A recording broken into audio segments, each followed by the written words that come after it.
मंजिल उन्हीं को मिलती है जिनके सपनों में जान होती है। पंखों से कुछ नहीं होता दोस्तों, हौसलों से उड़ान होती है। Hello guys, welcome on my YouTube channel Competeria. In the previous lecture of PGT Sociology and GIC Prakta Sociology, we will discuss about the brief explanation of culture. The previous part related to intermediate sociology syllabus. Now today we start the graduation level sociological perspective point. Now the graduation level first point is sociological perspective. Before wasting the time, we start the lecture. दृष्टिकोण का मतलब होता है नजरिया। नजरिया क्या है? प्रत्येक विषय और व्यक्ति का अपना विशिष्ट नजरिया होता है। उसी नजरिए से घटनाओं को देखता है। इसीलिए विशेष नजरिए के कारण अलग अलग विषयों का अपना परिप्रेक्ष्य भी पृथक पृथक होता है। समाज शास्त्र तथ्यों या घटनाओं और वस्तुओं को सामाजिक दृष्टिकोण से प्रस्तुत करती है। इसलिए समाजशास्त्री परिप्रेक्ष्य का आशय घटनाओं के सामाजिक दृष्टिकोण या नज़रिए से। और आपको इस बात को हमेशा ध्यान रखना चाहिए कि हर विज्ञान का अपनी अध्ययन समस्या का अध्ययन करने का एक नज़रिया या दृष्टिकोण होता है, जो कि दूसरे विज्ञानों से अलग होता है। इस नज़रिए या दृष्टिकोण को हम परिप्रेक्ष्य कहते हैं। ई चिनॉय ने अपनी पुस्तक सोशियोलॉजिकल पर्सपेक्टिव में दिए गए उदाहरण के अनुसार कि जैसे एक डबल रेटू का अध्ययन अर्थशास्त्री द्वारा उसकी बाजार से मांग, उत्पादन लागत, विक्रय मूल्य, लाभ हानि इत्यादि आर्थिक परिप्रेक्ष्य में किया जाएगा, और एक इतिहासकार द्वारा ऐतिहासिक परिप्रेक्ष्य द्वारा उसका अध्ययन किया जाएगा, जिसमें वो डबल रोटी की उत्पत्ति का इतिहास, उसके प्रसार को जानने की कोशिश करेंगे। और एक पोषाहार विशेषज्ञ ये देखेंगे कि इससे खाने वाले के शरीर में कितना पोषण मिल रहा है और वह स्वास्थ्यप्रद भी है या नहीं। एक मनोवैज्ञानिक का परिप्रेक्ष्य अलग होगा।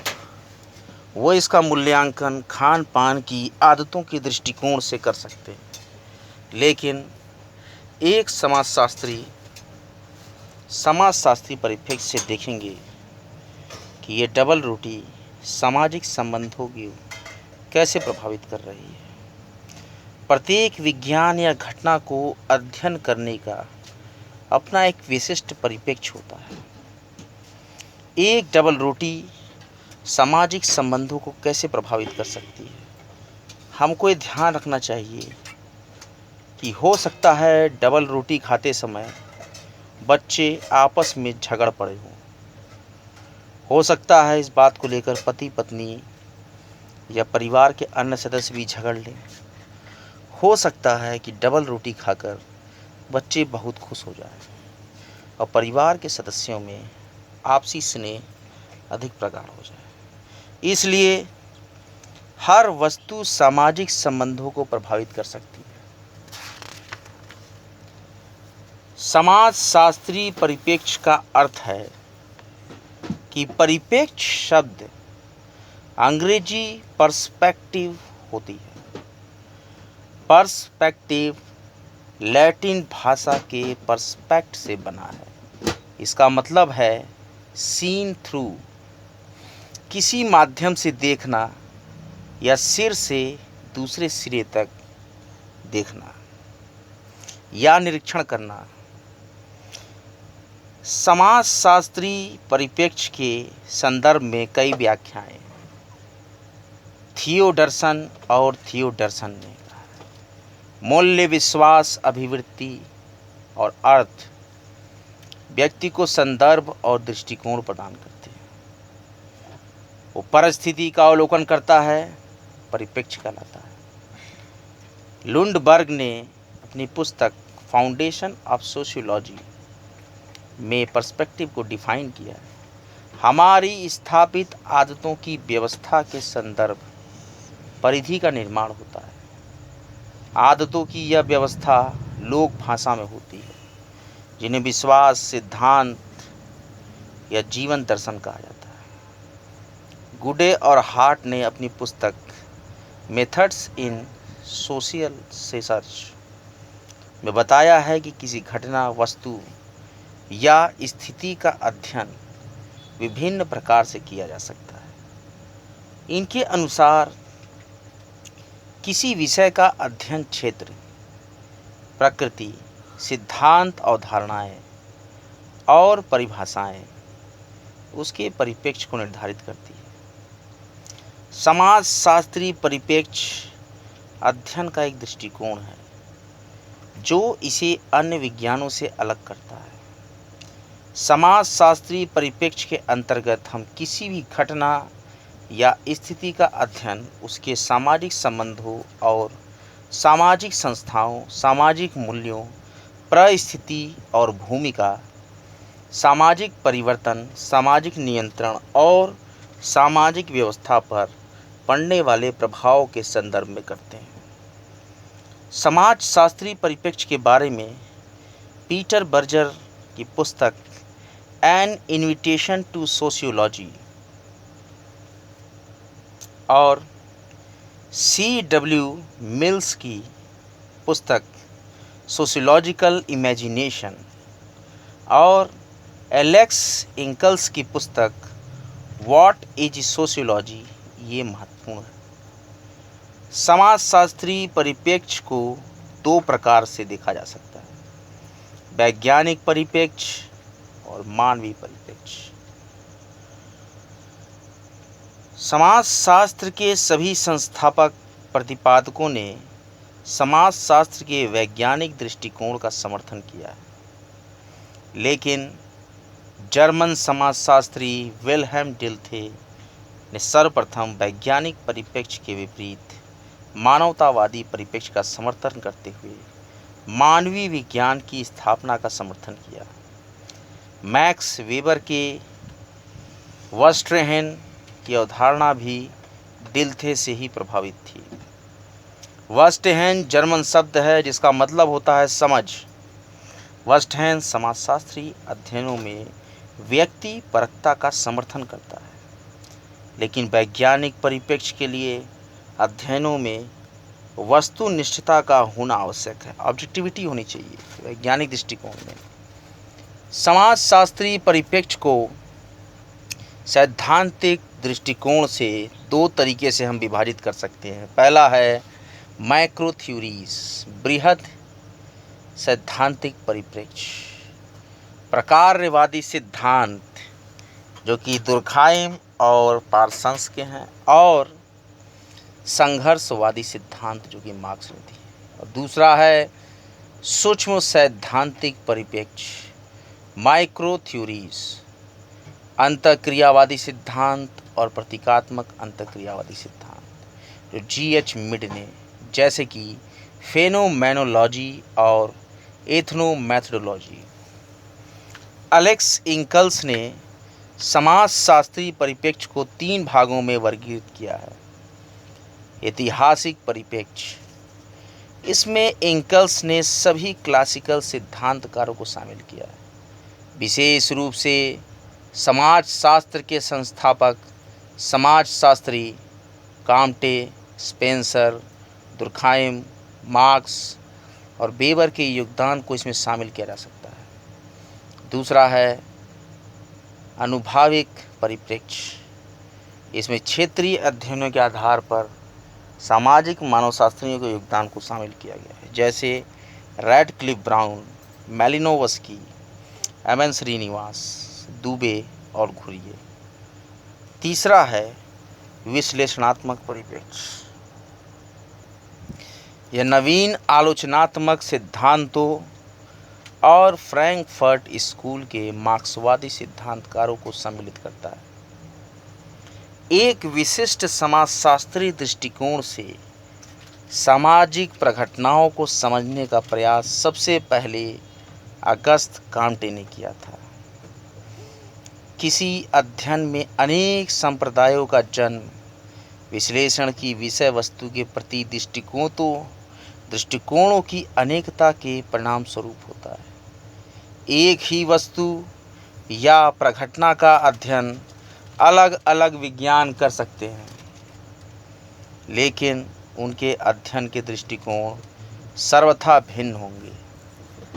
विशेष समाजशास्त्री दृष्टिकोण के अंतर्गत एक तो सामाजिक संबंधों का होता है, इसमें सहयोग और संघर्ष दोनों सम्मिलित होते हैं, और दूसरा कोई भी प्रघटना हमारे सामाजिक संबंधों, संस्थाओं, मूल्यों, परिस्थिति और प्रक्रियाओं को किसी न किसी रूप में प्रभावित करती है।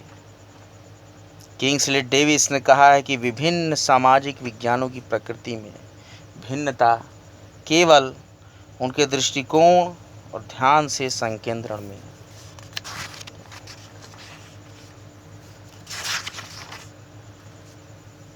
नेक्स्ट टॉपिक है सोशल स्ट्रक्चर।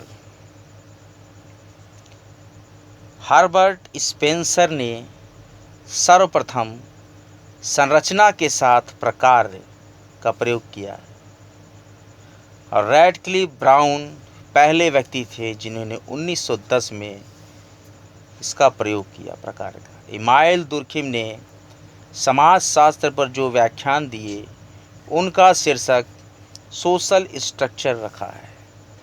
इस पीढ़ी के लेखकों ने भी संरचना का प्रयोग जैविकी अर्थ में किया है, जैसे शरीर की संरचना हाथ, पाँव, आँख, नाक आदि से मिलकर बनती है, वैसे ही सामाजिक संरचना के भी विभिन्न भाग या अवयव होते हैं।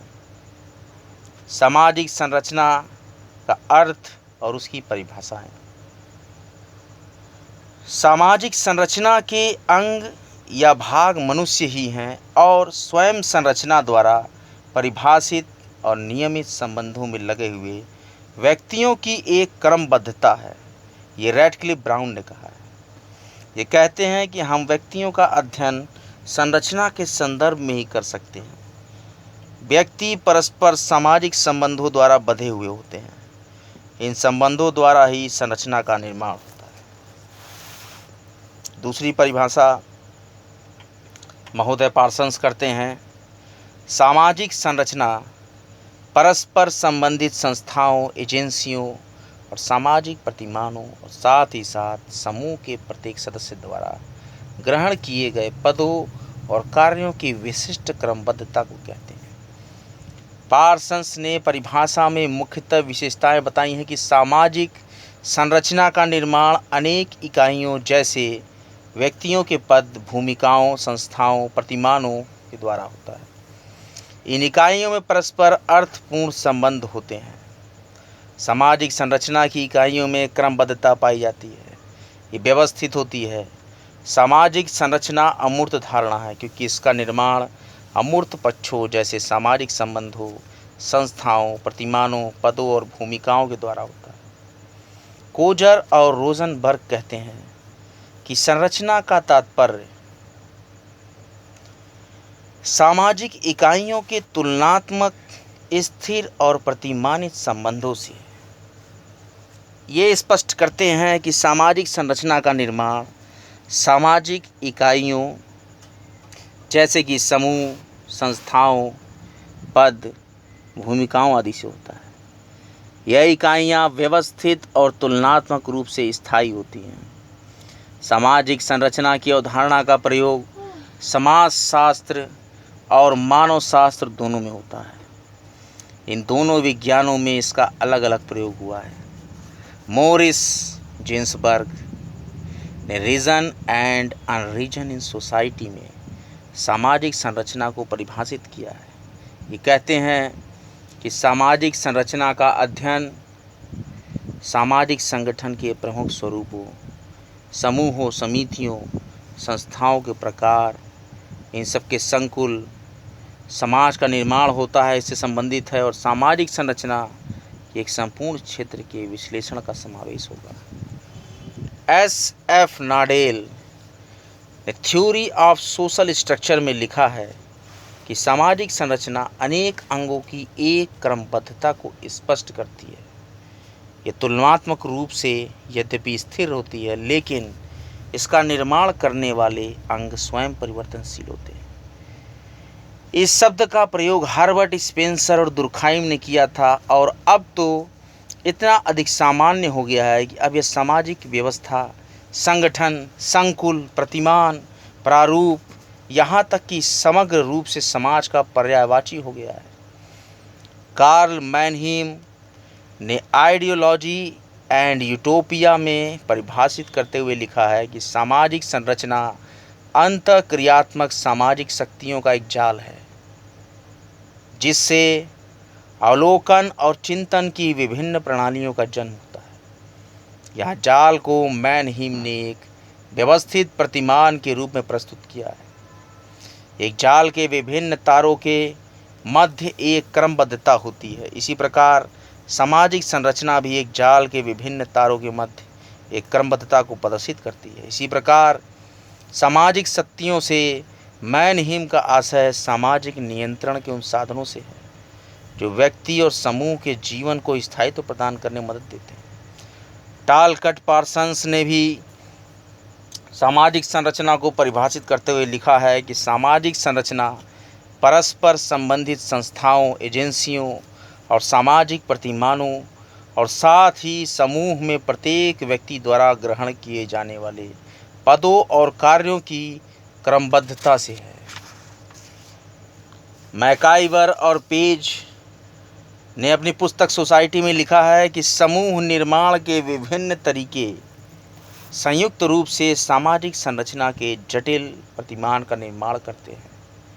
सामाजिक संरचना के विश्लेषण में सामाजिक प्राणियों की विविध प्रकार की मनोवृत्तियां और रुचियों के कार्य प्रकट होते हैं, और मैकाइवर और पेज ने समूहों के बनने के विभिन्न तरीके के संयुक्त रूप को ही सामाजिक संरचना कहा है।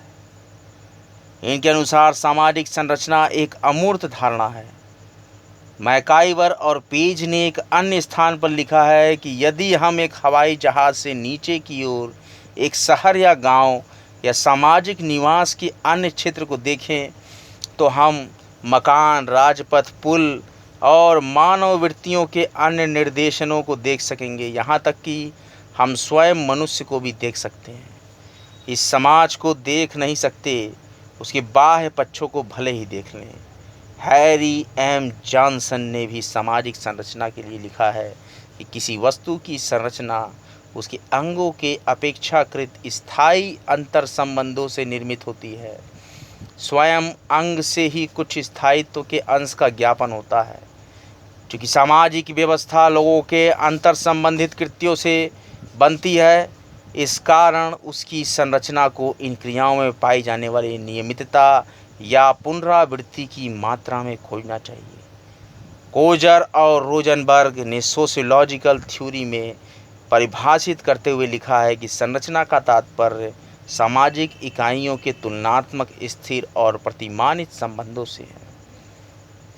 मजूमदार और मदान लिखते हैं कि पुनरावृत्ति सामाजिक संबंधों के तुलनात्मक स्थायी पक्षों से सामाजिक संरचना का निर्माण होता है। ईगन कहते हैं कि अंतर्वैयक्तिक संबंध सामाजिक संरचना के अंग हैं। व्यक्तियों द्वारा अधिकृत पद स्थितियों के रूप में ये सामाजिक संरचना को निर्मित करते हैं। फोर्ड्स के अनुसार व्यक्तियों के मध्य पाए जाने वाले पारस्परिक संबंध ही सामाजिक संरचना के अंग हैं। इनके अनुसार इस अवधारणा का प्रयोग विशेषकर नातेदारी, राजनीतिक और कानूनी संस्थाओं के विश्लेषण में किया जाता है। रेमंड फर्थ ने सोशल चेंज इन टिकोपिया ग्रंथ में सामाजिक संरचना का प्रयोग किया है। उन्होंने सामाजिक संरचना का प्रयोग उन बुनियादी सामाजिक संबंधों के रूप में किया है जो समाज के मूल स्वरूप को बनाए रखते हैं और सामाजिक संगठन की सीमाओं को निर्धारित करते हैं। इवांस प्रिचार्ड ने अपनी प्रकाशित दी न्यूएर नामक एक ग्रंथ में सामाजिक संरचना का प्रयोग समूहों के मध्य पाए जाने वाले संबंधों के लिए किया है। डी फोर्ड और ए आर रेडक्लिफ ब्राउन के अनुसार सामाजिक संरचना के अंग या भाग मनुष्य ही हैं और स्वयं संरचना संस्था द्वारा परिभाषित और नियमित संबंधों में लगे हुए व्यक्तियों की एक क्रमबद्धता है। इस प्रकार से स्पष्ट होता है कि सामाजिक संरचना की अवधारणा ये समाजशास्त्रियों और मानवशास्त्रियों द्वारा प्रस्तुत परिभाषाओं में और भी स्पष्ट रूप से हम देख सकते हैं और लगभग सभी विद्वान सामाजिक संरचना की कुछ महत्वपूर्ण विशेषताओं से सहमत हैं। इसलिए इन तत्वों का होना आवश्यक है। जो तत्वों की मैं आपसे चर्चा कर रहा हूँ, सामाजिक संरचना अनेक अंगों या इकाइयों से मिलकर बनती है। सामाजिक संरचना में ये अंग और इकाइयाँ परस्पर रूप से अंतर संबंधित होते हैं। इस प्रकार इन अंगों के पारस्परिक संबंध अथवा क्रमबद्धता का दूसरा नाम ही सामाजिक संरचना है। सामाजिक संरचना एक प्रकार से शरीर रचना की तरह है और इसका प्रयोग भी इसी अर्थ में किया गया है। सामाजिक संरचना का प्रयोग व्यापक अर्थ में सामाजिक संगठन, सामाजिक व्यवस्था या सामाजिक स्वरूप के अर्थ में हुआ है तथा सामाजिक समूह, संस्थाएं, समितियां आदि इसकी इकाइयां हैं। आज का लेक्चर यहीं तक। अगले लेक्चर में मैं आपको पढ़ाऊंगा कैरेक्टरिस्टिक ऑफ सोशल स्ट्रक्चर्स। कोई भी लक्ष्य मनुष्य के साहस से बड़ा नहीं, हारा वही जो जमकर लड़ा नहीं। कॉमटेरिया पे बराबर बने रहें। कॉमटेरिया यूट्यूब पर पूर्णतः निःशुल्क है। कॉमटेरिया लेक्चर्स को ज़्यादा से ज़्यादा ज़रूरतमंदों तक शेयर करें, इसका लाभ लें। कॉमटेरिया पर पीजीटी सोशोलॉजी और उत्तर प्रदेश लोक सेवा आयोग प्रवक्ता भर्ती परीक्षा के बहुत ही इंपॉर्टेंट सोशोलॉजी के लेक्चर्स चल रहे हैं और भी कई विषयों के लेक्चर्स कॉमटेरिया पे आते रहेंगे। कॉमटेरिया का उद्देश्य है सभी पढ़ें सभी बढ़ें। पढ़ते रहिए, बढ़ते रहिए, कॉमटेरिया का प्रचार प्रसार करते रहिए। चैनल को लाइक कीजिए, सब्सक्राइब कीजिए और बेल आइकन को जरूर प्रेस कर दीजिए ताकि जब भी मैं वीडियो अपलोड करूं आप तक इसकी नोटिफिकेशन पहुंच जाए। जय हिंद।